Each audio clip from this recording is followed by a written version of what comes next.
खुशामदीद नाजरीन, बात हो रही है हाजी अदील साहब से।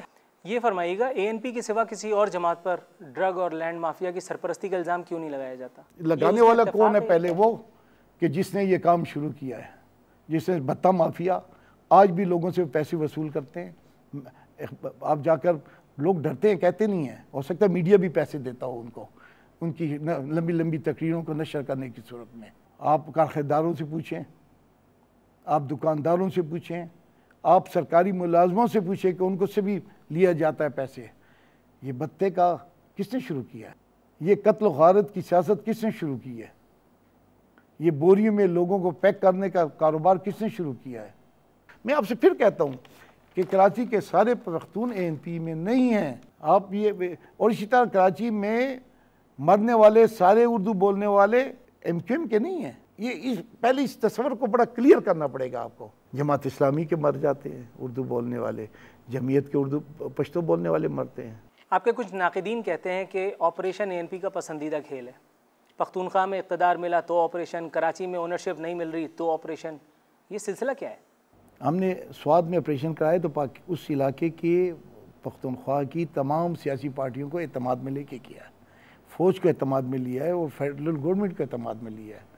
हम आज भी कहते हैं कि रोज़ाना जिस शहर में 8, 10, 12, 15 लोग शहीद हों, कत्ल हों, जिस शहर में भत्ता माफिया बड़े ताकतवर हो, पिछले दिनों TV के प्रोग्राम में आपने देखा है कि मुख्तलिफ सोसाइटियों पे लोगों ने कब्जा कर लिया है, जिस शहर में नारकाटिक का कारोबार हो, ये सारा कारोबार मैंने तो नहीं कहा, मैंने तो किसी का नाम नहीं सारे लिया, मैं तो किसी कोई नाम नहीं लिया मैंने। जिस शहर में शराब बिकती हो, कैबा खाना चलते हों। कैबा खाने इस्लामाबाद में नहीं है? कैबा खाने मुल्क के किसी और हिस्से में मुझे नहीं पता। कम से कम इस्लामाबाद में तो भत्ता माफिया नहीं है। इस्लामाबाद में तो सरकारी ज़मीनों पे लोगों ने अपने महलात और शादी हाल तो नहीं बनाए हैं। पुलिस नाकाम है।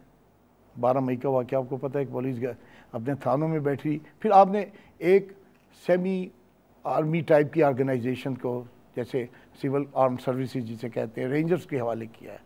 कितने साल हुए हैं रेंजर्स के हवाले कराची है। और कराची में क्या अमन आ गया है? क्या नारकाटिक की फ़रोख्त ख़त्म हो गई है? क्या असले का कारोबार ख़त्म हो गया है?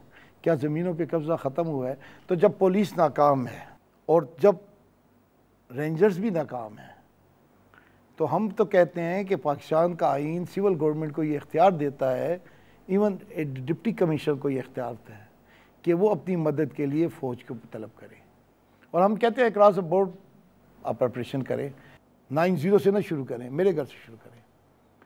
लेकिन जब आप आज ये सजेस्ट कर रहे हैं मैं तो हम कई मुद्दों से कह रहा हूँ, बनारस, कायदाबाद नहीं, लेकिन आपने शुरू कर नहीं सबसे, लेकिन ये एतराज़, लेकिन कौन करे? पुलिस कहती है कि मैं अंडर प्रेशर हूँ। फौज दिस इज व्हाट फौज करे, मुझे कोई एतराज़ नहीं। फौज में तो सारे पख्तून तो नहीं बढ़ती हैं। देखें, अक्रॉस द बोर्ड हो, आप मर्दान हाउस को भी ना छोड़ें और 9-0 को भी ना छोड़ें। आप उसकी भी तलाशी लें, उसकी भी तलाशी लें, उसके भी ताखाने जाकर देखें कि कितने हैं और उसके भी अजियत खाने जाकर देखें कि कितने हैं। ANP अल्ताफ़ हुसैन साहब को बड़ा तनकीद का निशाना बनाती रही है कि वो अपनी जान बचाने के लिए मुल्क से फ़रार हुए। कुछ इसी किस्म की हरकत असफंदियार वली साहब ने भी तो उस वक्त की थी जब उनको जानलेवा हमले का सामना करना पड़ा था।